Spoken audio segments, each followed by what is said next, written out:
Hey everyone, today we're going to go over our friends, Chicago. Let's get started.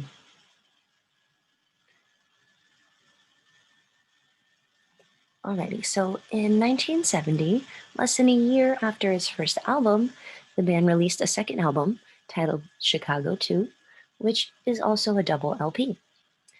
The album's main track is a 7-part, 13-minute suite called Ballet for a Girl in Buchanan. The suite gave them two top 10 hits, Make Me Smile, number 9 in the US, and Color My World. The song 25 or 6 to 4, Chicago's first top 5 hit, is about a songwriter trying to write at 25 or 26 minutes before 4 o'clock in the morning. And the lengthy war protest song, It Better End Soon. The 1969 moon landing inspired a song called Where Do We Go From Here? The double LP album Inner Cover includes the playlist, lyrics to the song It Better End Soon, and two statements. Quote, this endeavor should be experienced sequentially, which basically means you should listen to it from beginning to end, one all the way to the end in the last track. And, quote, with this album, we dedicate ourselves, our futures, and our energies to the people of the revolution and the revolution in all of its forms. The album was a commercial success, rising to number 4 on the Billboard 200. It was certified gold by the Recording Industry Association of America, which is RIAA, in 1970, and platinum in 1991. And they were nominated for 2 Grammy Awards for this album, Album of the Year and Best Contemporary Vocal Performance by a Duo, Group, or Chorus.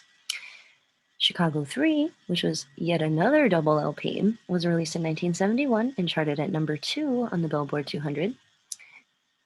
2 singles from it that were released were titled Free from Lambs, which is one of the members, Travel Suite, which charted at number 20 on the Billboard Hot 100, and the song Lowdown, which made it to number 40.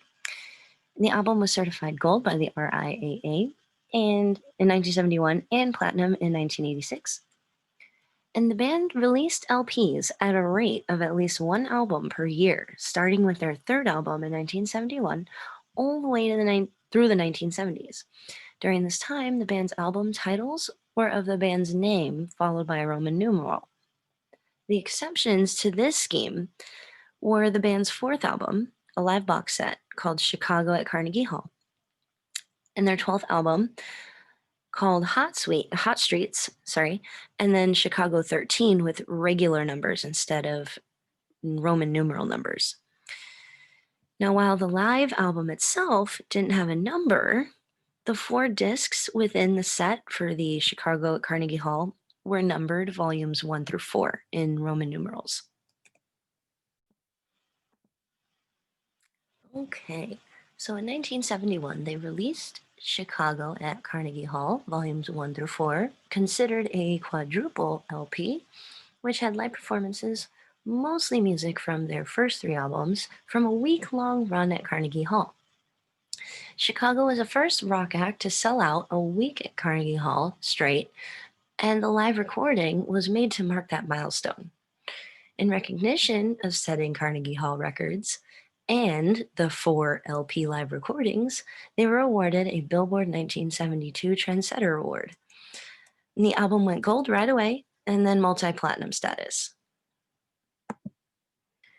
Along with 4 vinyl discs, the packaging had the message, quote, we, referring to the youth, can change the system, including wall posters and voter registration information. In 1972, they released its first single disc called Chicago 5, which reached number 1 on both the Billboard pop and jazz album charts. It peaked at number 3 on the Billboard Hot 100. And the second single released from that album was called Dialogue Part 1 and 2, and that peaked at number 24 on the Hot 100 chart. Let's do the next one here. In 1973, Chicago 6, which was the first of many albums to include Brazilian jazz percussionist named Laudir de Oliveira, and saw Cetera, one of the band members, start to be a main lead singer. Oliveira was a quote sideman on Chicago 6 and became an official member of the group in 1974. And Chicago 6 featured two top 10 singles, one of them being Just You and Me, and the second being Feeling Stronger Every Day.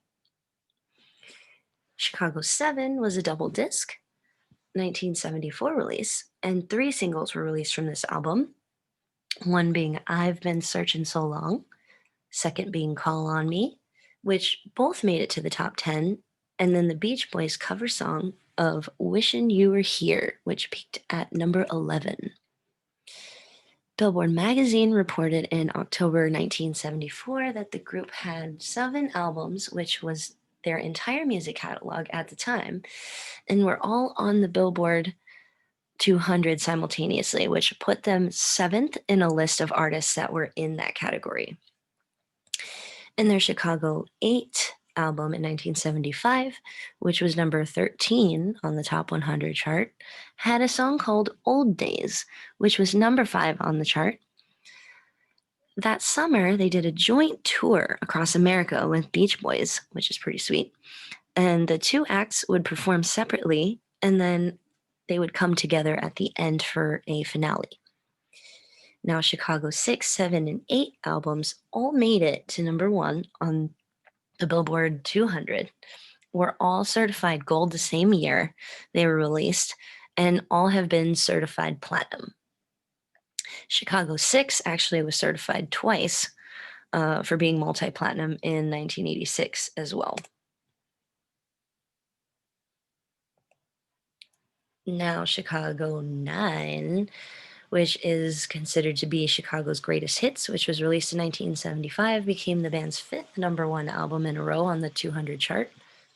And then 1976's Chicago 10 album have the song If You Leave Me Now, which was number 1 in the US for 2 weeks and the UK for 3.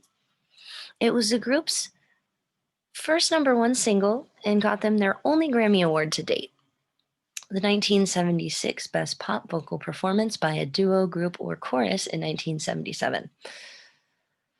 The song almost didn't make the cut for the album, which is interesting. It was recorded last minute, and the album reached number 3 on the Billboard 200, 2 times multi-platinum, and again nominated for the Grammy Album of the Year. They didn't win that though. They were just nominated. Right now, at the 4th American Music Awards in 1977, Chicago won the award for Favorite Pop Rock Band Duo Group. The group's first of 2 American Music Awards that they have actually ever received. Now, the 1977 release of Chicago 11 includes the song Baby What a Surprise, a number 4 US hit, which became their last top hit of the 1970s. Chicago 11 was number 6 on the Billboard 200 and reached platinum status during the year of its release. In October of 1977, Madison Square Garden in New York announced its new Gold Ticket Award, which was to be given to performers who had brought the venue over 100,000 in-unit ticket sales total. So they sold over 100,000 tickets. Now, this arena has a seating capacity of about 20,000 people, so it would require a minimum of at least 5 sold-out shows there. And Chicago was one of at least 11 other acts that were eligible for the award. And weeks later, at its 1977 concert, Chicago was one of the first acts to receive the award for drawing over 180 people to the venue in 9 sold out appearances there, which is pretty crazy. So you can tell they were very popular. Now, besides recording and touring, Chicago also made some time for a movie appearance and several TV appearances, which is pretty cool. In 1972, Electroglide in Blue, which is a film about an Arizona motorcycle policeman, was released in 1973. And the film features the band members Cetera, Kath, Loughnane, and Parasiter in supporting roles. And the group appeared on the film's soundtrack. Chicago made its TV variety debut in February of 1973, where they were the only rock musicians invited to appear on a TV special honoring Duke Ellington called Duke Ellington, We Love You Madly, which aired on CBS. And they performed Duke Ellington's song Jump for Joy. July of 1973, the group starred in a half-hour TV special produced by Dick Clark called Chicago in the Rockies, which aired on ABC.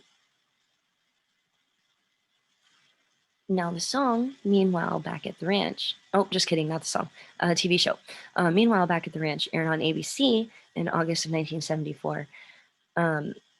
Dick Clark produced a third TV special starring Chicago, which was titled Chicago's New Year's Rockin' Eve 1975, which aired December 31st of 1974. Now, musical guests on the 1.5 hour long show included the Beach Boys, the Doobie Brothers, Olivia Newton-John, and Herbie Hancock.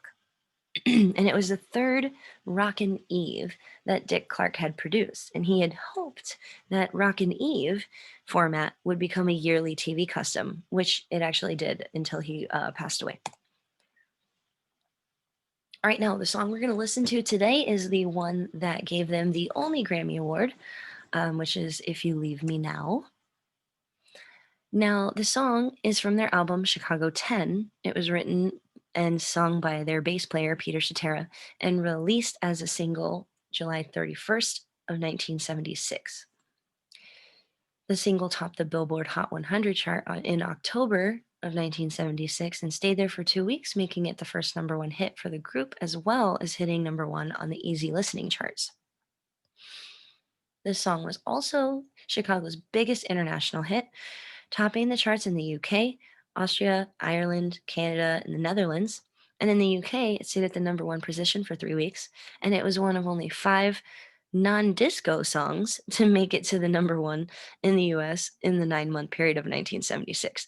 So the style disco was really popular at that time. So it was, I guess, kind of a big deal to beat those disco songs. All right, now, this song, again, won a Grammy Award for Best Arrangement, Accompanying Vocalist for their arranger and producer, and Best Pop Vocal Performance by a Duo, Group, or Chorus.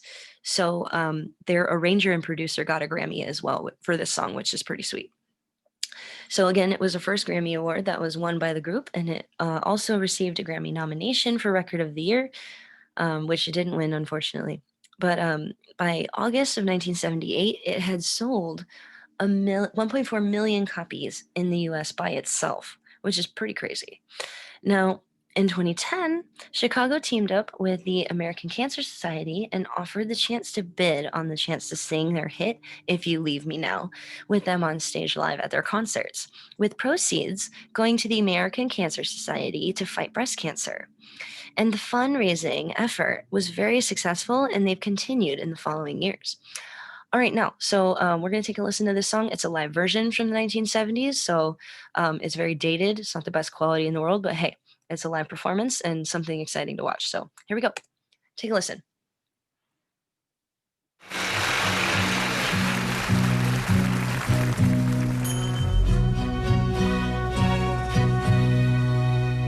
If you leave me now, you'll take away the biggest part of me. Ooh, now, baby, please don't go.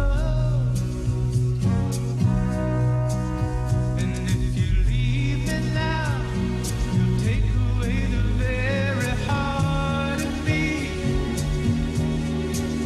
Ooh, now, baby, please don't go. Ooh, God, I just want you to stay.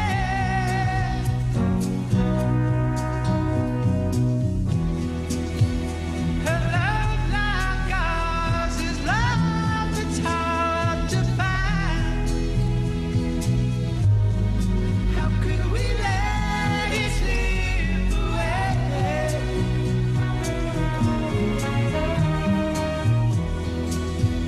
We've come too far to leave it all behind.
Okay, so we get the idea.